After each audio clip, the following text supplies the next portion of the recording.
Здравейте хора, как сте? Наистина адски много ви благодаря. Само за да кажа нещо преди да почна да говоря за това нещо, за което искам да кажа. Адски много ви благодаря за всички лайкове, всички нови фолуари, всички нови абонирания в моя YouTube канал и в моя TikTok.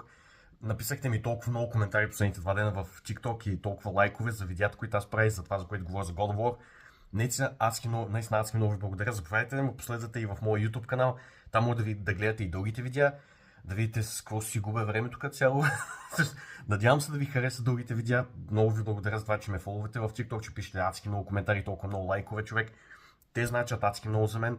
Последвайте ме и в YouTube, надявам се да ви хареса там видеята, как аз ги правя. Шортовете са същите там, но може да гледате и дългите видеа. Наистина много ви благодаря, за което от сърце вашата подкрепа значи адски много за мен. Така, някой играл ли е Horizon? Тоест, най-вероятно много хора са играли Horizon, чук някой вика играл ли е Horizon. Явка всички са играли Horizon, брат.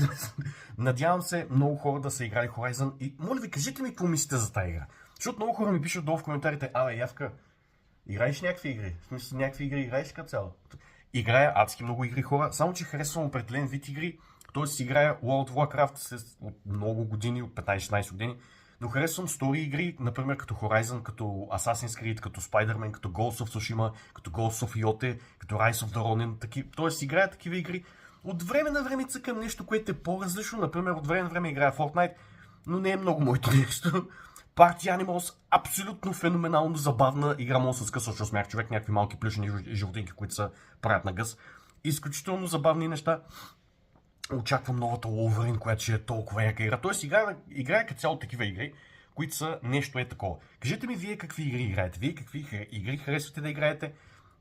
Или примерно не играете много игри като цяло, или харесвате шутър игри, или харесвате first person, или third person.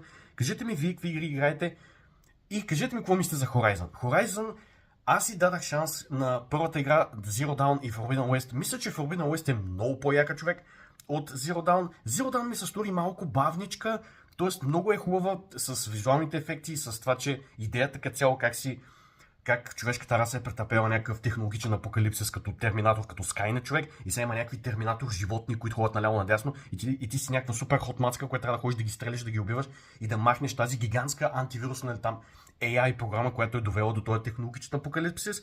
Но мисля, че идеята е много хубава. Наистина идеята е много хубава. Напишете ми долу в коментарите, играли ли сте Horizon, какво мислите за нея?